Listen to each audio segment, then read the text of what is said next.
Good morning. Good morning, people of God. What's today? Thursday. It's 2 o'clock in the morning, 2 a.m. So some of y'all probably still asleep, but I had woke up I don't know, about a few hours ago. I couldn't go back to sleep. I think I woke up at midnight, and I just started reading. And it's the best time to read, I think, sometimes, and pray, because it seems like you can get a better understanding. Sometimes when I read in the day, and after I'm done working, get tired and stuff, sometimes I have to go back over what I read, because you not try not to miss nothing sometimes. But anyway, and then this is my first time I'm reading in the Sefer. So this is my first time reading it full through. I haven't completed it yet, but I like to read from the beginning to the end. And as you read, to study and learn it, you can't just get it in one take. You have to, read it over and over. It takes some years, and because you might get revelation on something now, and you might miss something that you might see the next time going around. Each time you're gonna get new things. So it take really years. You got to keep sharpening, like my brother said, sharpening the sword. That's how we sharpen our swords, because the word is just is very, very powerful. It's what protects us against from the adversary as well. We can, when we use the word, it lifts up the standard against him. But anyway, I just want to share something. I shared the previous chapters. I want to read from the book of First Maccabees, chapter 10, and I shared the previous chapters up to 10, so that those of you that have not gotten a copy yet, you can follow along if you like to, which is leading up to what I want to talk about. Um, as I was just reading, as I got on chapter 10 and I read through it, it's like, what came to me, my spirit is like, sometimes people can treat you so mean and so harsh, like how King Demetrius, how he treated the children of Israel. He didn't really, he appointed men in position that actually hated Israel. He appointed Nicanor and Bike Chase, if that's how you pronounce the name. And they went to Judah, and they dealt deceitfully with them. They went as if they were coming kind, as if they were friendly. They said friendly words, but they had deceit in their heart. And Judah, they were able to see the treachery within their enemy's heart, and they always got the victory over it. After the battles continued on, there was one point where they were surrounded by about 20 something thousand men, and one of Judah's fellows told him, "Let's retreat, and then we can go and regather and come back." But Judah didn't want to back down. He was a man of war. He's like, "No, we ain't running."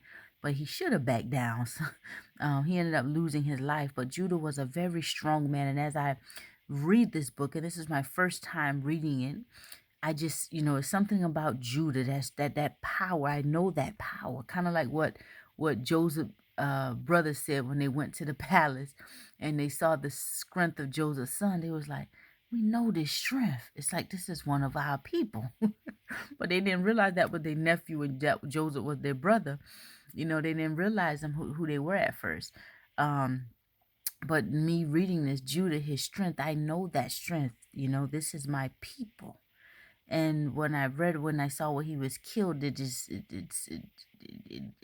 I just felt like a pain on the inside of me, you know. But he was a very strong man, and he led the children of Israel. He was honorable, did a lot of great things. And then his brother Jonathan, the people appointed him to lead them, right? And so King Demetrius, what I want to share is they were not good to the children of Israel. And so as the children of Israel continued and they had peace in the land, and they continued to gain the victory over their adversaries, King Alexander, um, when Alexander became king, right? He accepted he accepted Jonathan and the children of Israel from the time he heard of their story when he heard of all they went through, all the pain and all the battles that they went through, he was like, where could we find a man more honorable? Let's make peace with him. Let's bring him in from straight up. He didn't put him through no tests. All that he'd gone through, all the battles that he'd gone through, the good and the bad, the ups and the downs, the pain that they had to endure. He immediately dealt with them favorably, right? And so it was no, they didn't go through any opposition or anything like that. He just accepted them. And so Demetrius, when he heard about King Alexander, he wanted to fight against King Alexander. And so when he heard about Jonathan, the children of Israel, where they were, he wanted to immediately send a sefer. He wanted to send a letter and make peace with the children of Israel so that they would not join forces with Alexander, because he knew how powerful Israel was. And they had already, the men that he had in charge, that he kept sending reinforcements that hated Israel, they ended up getting their behinds whooped. Nicanor ended up getting killed after he dealt so treacherously with Israel. They cut his head off and cut his hand off. They were powerful people. God's people are strong people. But they kept being opposed. They kept being attacked. People wanted to keep them away from their Torah. They wanted to keep them away from their law. Want to control God's people. And all they ever wanted to do, they kept fighting for their peace. But anyway, so King Demetrius, his men got killed, and the one that was left was Bacchides. I think I pronounced his name right, but you can go back and read it. That's why I like to post it so you can read it, and if I miss something, we can all be on one accord. But you can read it for yourself and get get your own understanding. But Bacchides, when he saw that he couldn't defeat Jonathan, he ended up retreating, and he made a covenant. Well, he made a agreement that they would always have respect for them or whatever, because they can't beat you. They sometimes they try to join you, back down, but he saw that they couldn't defeat him, and Jonathan went ahead and released the prisoners. He dealt honestly with them. He had a good heart, and so anyway, they went away and left them alone. And so now here's a new king, King Alexander, and Demetrius wants to fight against him, but he doesn't want the king. He doesn't want Israel to join. So I just want to read this chapter 10, because it's like, after all the evil that he put these people through, after all the evil that he put them through, after how his men came against him, he's selfish. This is the epitome of selfishness and not appreciating God's people. He didn't have to fight against Israel. Had he done right by them from the beginning, he would have never been in a position where he got to send men and try to promise them things. But I just want to read this so we can die, and then I'll talk about whatever comes to my spirit after that. I just want to read this. So let's read. You that have your Bibles, we're going to read from Maccabean Rishon, 1 Maccabees. And I'm still learning a lot of these original Hebrew names, so I might pronounce it wrong in the genealogies. Oh, Lord, I can't even keep up with all the genealogies and stuff. But let me read this, and then I'll talk from there. So 1 Maccabees 10. So it says, in the 160th year, Alexander, the son of Antiochus, surnamed Epiphanes, went up and took Acco, for the people had received him. That was the place where they were. For the people had received him, by means whereof he reigned there. Now when King Demetrius heard thereof, he gathered together an exceeding great host, and went forth against him to fight. Moreover, Demetrius sent Sepharim unto Jonathan with loving words, so as he magnified him. For said he, let us first make peace with him, for he joined with Alexander against us. So now they want to make peace with him so he don't join with Alexander, like I said, right? Because they know that these people are strong. Else, verse 5, else he will remember all the evils that we have done against him and against his brethren and his people, Wherefore he gave him authority to gather together a host and to provide weapons that he might aid him in battle. He commanded also that the hostages that were in the tower should be delivered unto him. So this is what Demetrius is offering Jonathan, right? Because he know they done evil towards these people. Then Jonathan came to Jerusalem and read the Sephirim in the audience of all the people and of them that were in the tower, who were so afraid when they heard that the king had given him authority to gather together a host. Where I guess they were afraid because they didn't know what to expect of this, king after all they done been through. Whereupon they of the tower delivered their hostages unto Jonathan, and he delivered them unto their parents. So they did let their hostages go, and then Jonathan gave them to their parents. This done, Jonathan settled himself in Jerusalem, and began to build and repair the city.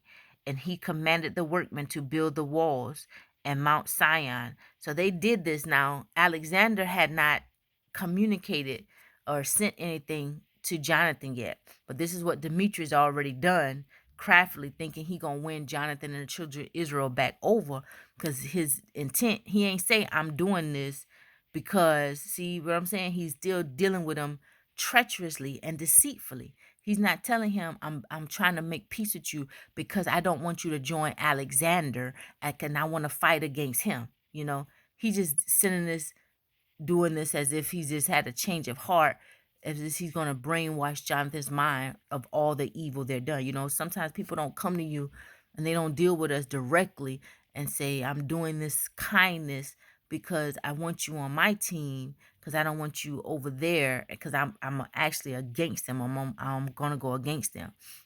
But anyway, let me finish reading. Verse 10, this done, Jonathan settled himself in Jerusalem and began to build and repair the city. And he commanded the workmen to build the walls and Mount Sion and about with square stones for fortification. And they did so. Then the strangers that were in the fortresses which Bachides had built, which is King Demetrius' guy, had built, they fled away.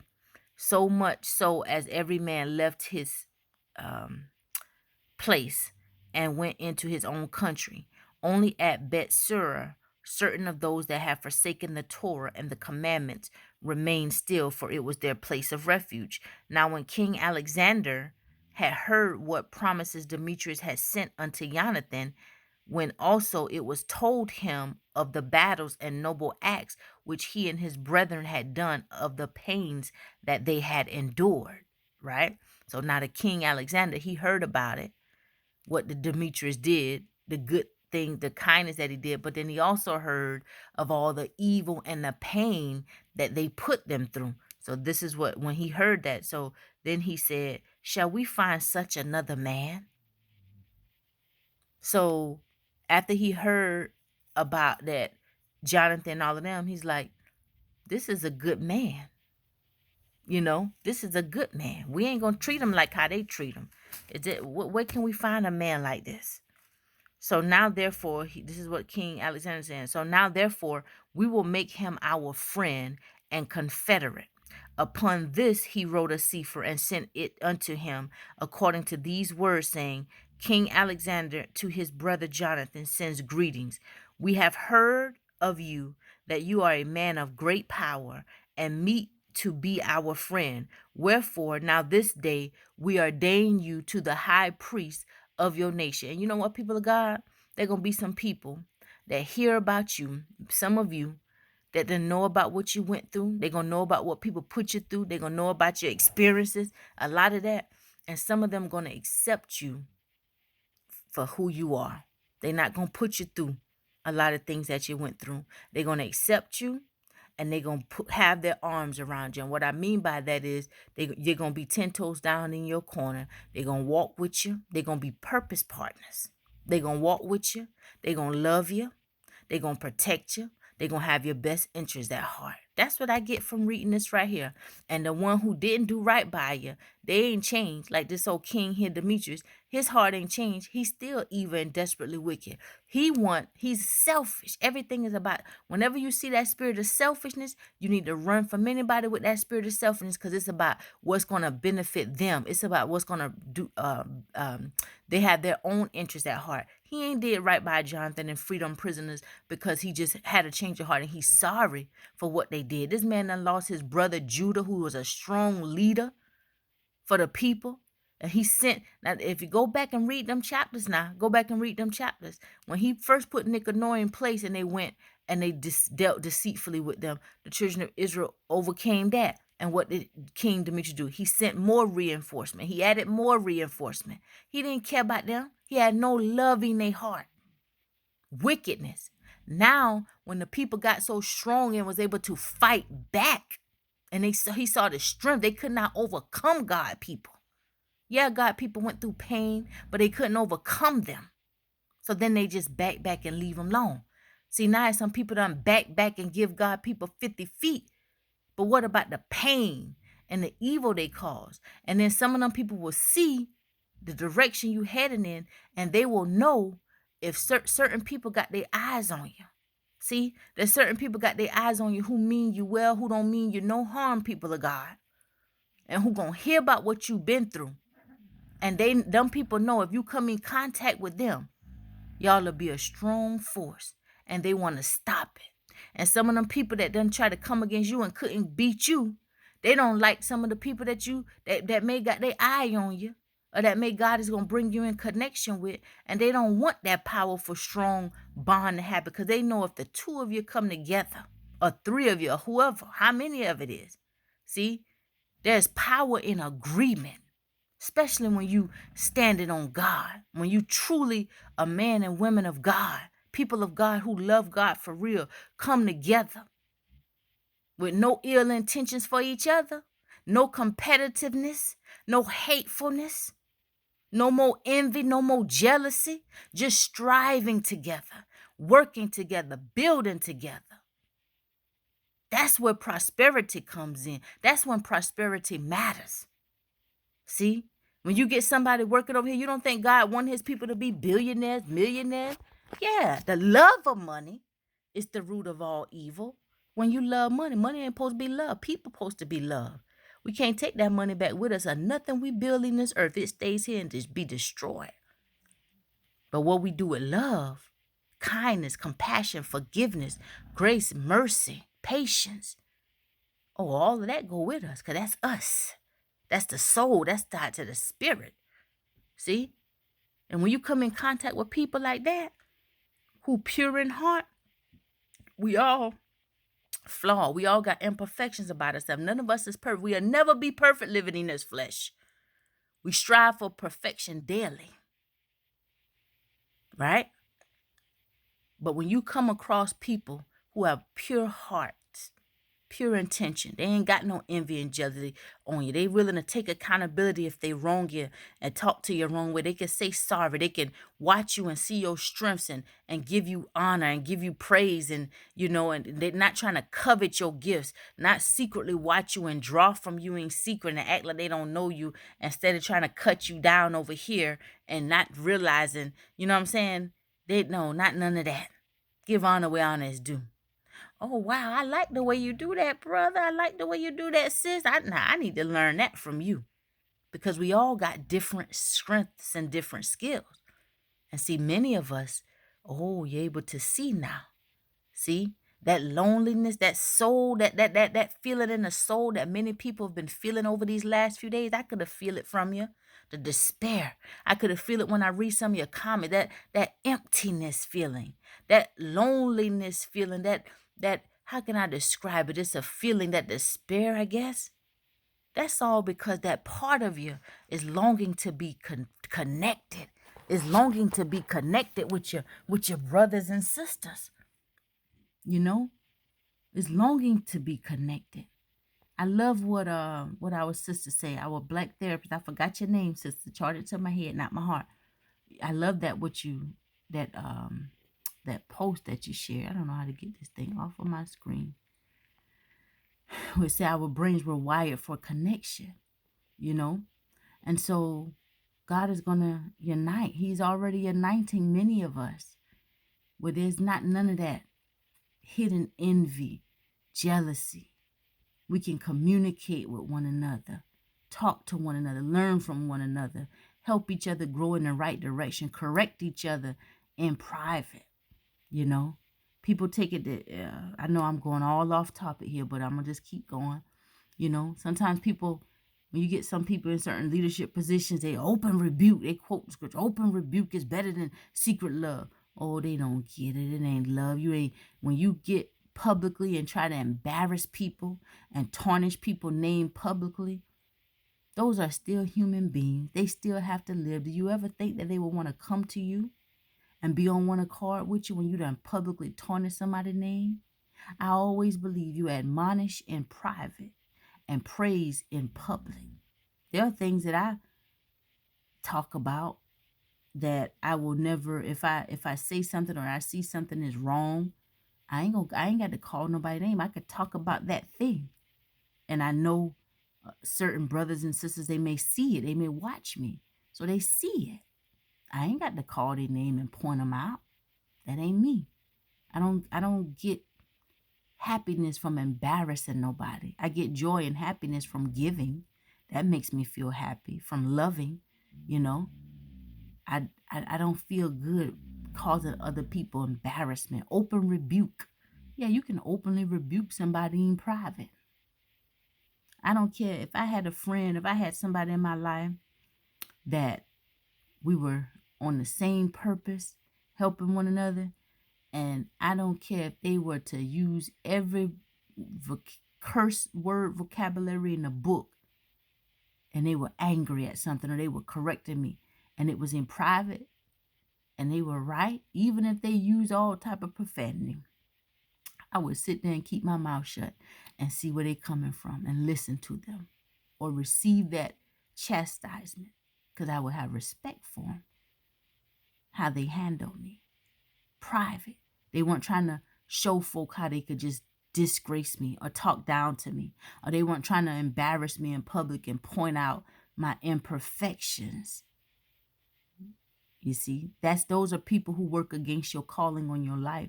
Those are people who are working against your destiny, because the world is full of that. Look, you can turn on any type of thing today and see all kind of chaos and drama and people talking about other people's problems and going in details about other people's marriages and all kind of different things. People talking about hate, drama publicly. There's no love and unity in all of that, you know? So when you got somebody that can see your flaws and imperfections, and they can admonish you in private and praise you in public, where there's so much negativity and disloyalty and betrayals in public, and this person, you got somebody that can praise you and be loyal to you, that's a blessing. You cherish good people. You cherish that. It ain't something that come by every day and Sunday too, right? So anyway, I done got all off, but let me get back on this thing, because I don't know what made me got off on that. But yeah, I got off on that. Cause Demetrius, that's what made me got off on that. Him. Yeah. He ain't did it. His heart ain't been changed. He's selfish. So anyway, so King Alexander, so the minute he heard about what Jonathan went through, he accepted him and he wanted to become his friend, and he was a good friend to him. So check this out. So he said, verse 19, I'm going to go back down to verse 19. He said, "We have heard of you that you are a man of great power and meet to be our friend. Wherefore now this day we ordain you to be the high priest of your nation, and to be called the king's friend." And therewithal he sent him a purple robe and a crown of gold. Purple it represents strength, right? It's a very powerful color. And require you to take our part and keep friendship with us. Verse 21. So in the 7th month of the 160th year, at the feast of Kikoth, Feast of Tabernacles, Jonathan put on the holy robe and gathered together forces and provided much armor. Verse 22. When Demetrius heard, he was very sorry and sad, and said, "What have we done that Alexander has prevented us in making amity with the Yehudim to strengthen himself? I also will write unto them words of encouragement and promise them dignities and gifts that I may have their aid." See, now he trying to outdo Alexander. Talking about, what have we done? Alexander just dealt with him straight up from a pure place, getting to know him. After he heard about all that they've been through, he want to be his friend.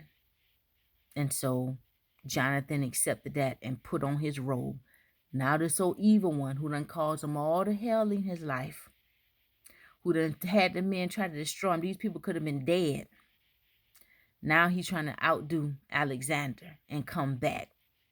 Y'all got some people like that trying to come back in your life, and then get mad with you when you don't accept their little invitation. Oh, well, yeah, you ain't got to act like that. I say I was sorry. What can I do to make it right? Y'all had anybody call y'all trying to figure them things out?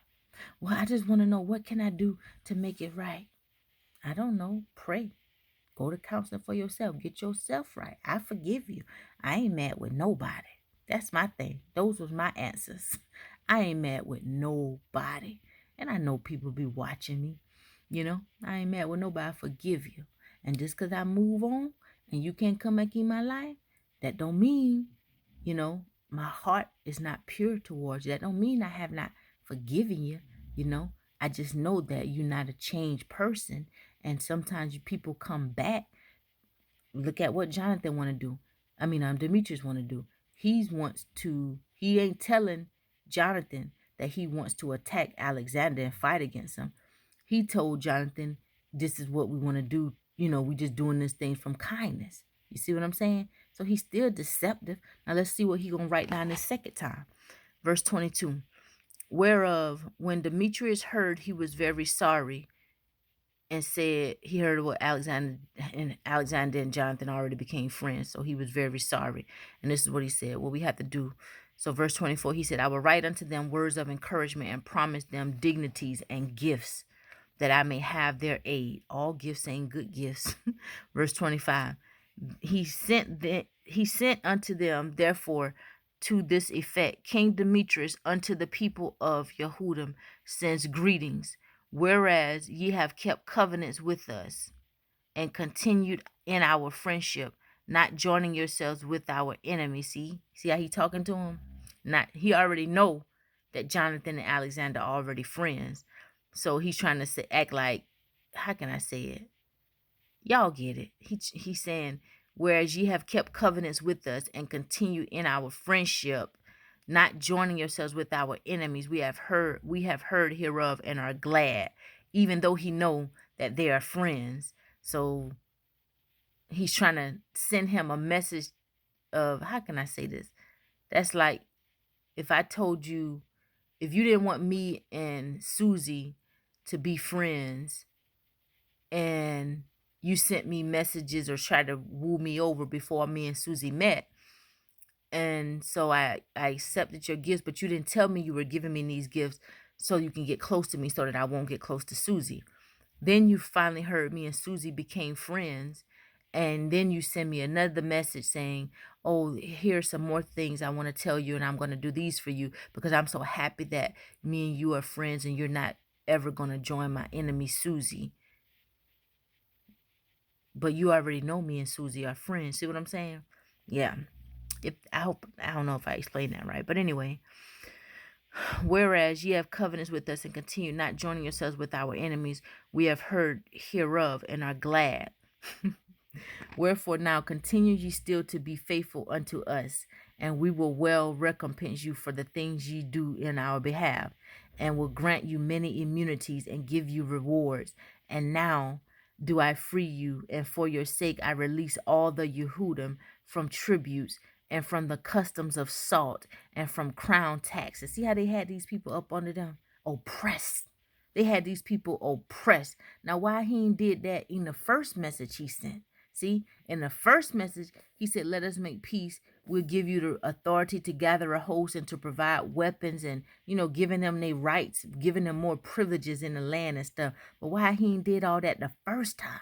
See, he withheld all that he could do. He still kept them under him to a certain extent. Now he's saying, we'll let you be free, and you don't have to pay us the taxes, the crown king taxes and all of that stuff, and the tributes that you were bringing to us, and from that which appertains unto me to receive for the third part of the seed. So he was even getting part of their harvest and the half of the fruit of the trees. Lord have mercy. I release it from this day forth, so that they shall not be taken of the land of Yehuda, nor of the 3 governments which are added thereunto out of the country of Shamaron and Galil, from this day forth forevermore. Let Jerusalem also be holy and free with the borders thereof, both from tents and tributes. And as for the tower which is at Jerusalem, I yield up authority over it, and give the high priest that he may set in it such men as he shall choose to keep it. Look at all this stuff he doing. He could have done better by. He could have done better by. See what I'm saying? He could have done better by him, but he didn't. He didn't do right by him. Just like many people didn't do right by many of you people of God. They ain't do right by you. Could have been a blessing. Could have worked together. But they ain't did right by you. Verse 33. Moreover, I freely set at liberty every one of the Yehudim that were carried captives out of the land of Yehuda into any part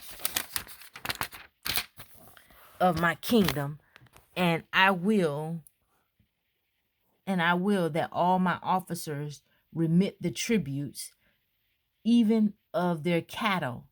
Furthermore, I will that all the feasts and Sabbath, and new moons and solemn days, and the 3 days before the feast and the 3 days after the feast shall be all of immunity and freedom for all the Yehudim in my realm. And verse 35, also no man shall have authority to meddle with or to molest any of them in any manner. I will further that there be enrolled among the king's forces about 30,000 men of the Yehudim, unto whom pay shall be given. He want to not pay some of their men, as belongs to all kings. For why they ain't did this in the beginning? Why he ain't did right by these people in the beginning? No love in his heart, selfishness. And he only doing this so Jonathan and Alexander, so Jonathan cannot be friends with Alexander. The devil want to break up something so good, because Alexander seemed like a man of loyalty and honor and righteousness. He seemed like he got love in his heart. Pay attention. And he said, I will, and of them some shall be placed in the king's strongholds. So he want to pay the men, and whom shall pay, verse back to the end 36. About 30,000 men of the Yehudim, unto whom pay shall be given, as belongs to all king's forces. And of them some shall be placed in the king's strongholds, of whom also some shall be set over the affairs of the kingdom, which are of trust. And I will that their overseers and governors be of themselves, and that they live after their own